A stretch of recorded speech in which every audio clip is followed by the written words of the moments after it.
কেউ কথা রাখেনি। ৩৩ বছর কাটলো, কেউ কথা রাখেনি।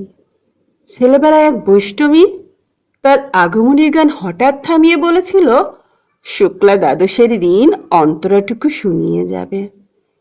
তারপর কত চন্দ্রভোগ অমাবস্যা কেটে গেল, সেই বৈষ্ণবী আর এলো না।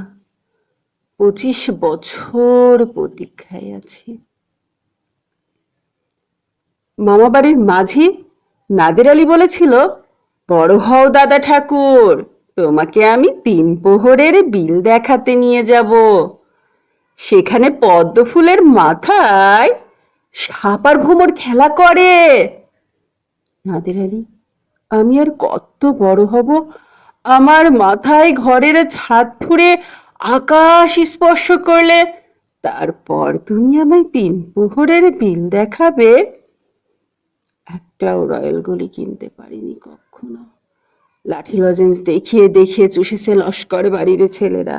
ভিখারির মতো চৌধুরীদের গেটে দাঁড়িয়ে দেখেছি ভেতরে রাস উৎসব। অবিরল রঙের ধারার মধ্যে সুবর্ণ কঙ্কন পরা ফর্সা রমণীরা কত রকম আমোদে হেসেছে। আমার দিকে তারা ফিরেও চায়নি। বাবা আমার কাছে বলেছিলেন, দেখিস একদিন আমরাও। বাবা এখন অন্ধ, আমাদের দেখা হয়নি কিছুই। সেই রয়্যালগুলি, সেই লাঠি লজেন্স, সেই রাস উৎসব আমায় কেউ ফিরিয়ে দেবে না। বুকের মধ্যে সুগন্ধি রোমাল রেখে বরুণা বলেছিল, যেদিন আমায় সত্যিকারের ভালোবাসবে সেদিন আমার বুকেও এই রকম আতরের গন্ধ হবে। ভালোবাসার জন্য আমি হাতের মুঠোয় প্রাণ নিয়েছি, দুরন্ত ষাঁড়ের চোখে বেঁধেছি লাল কাপড়, বিশ্ব সংসার তন্ন তন্ন করে খুঁজে এনেছি ১০৮টা নীল পদ্ম। তবুও কথা রাখেনি বরুণা।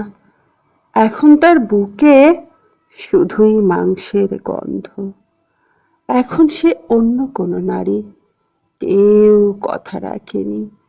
৩৩ বছর কাটলো, কেউ কথা রাখে না, কেউ কথা রাখে না।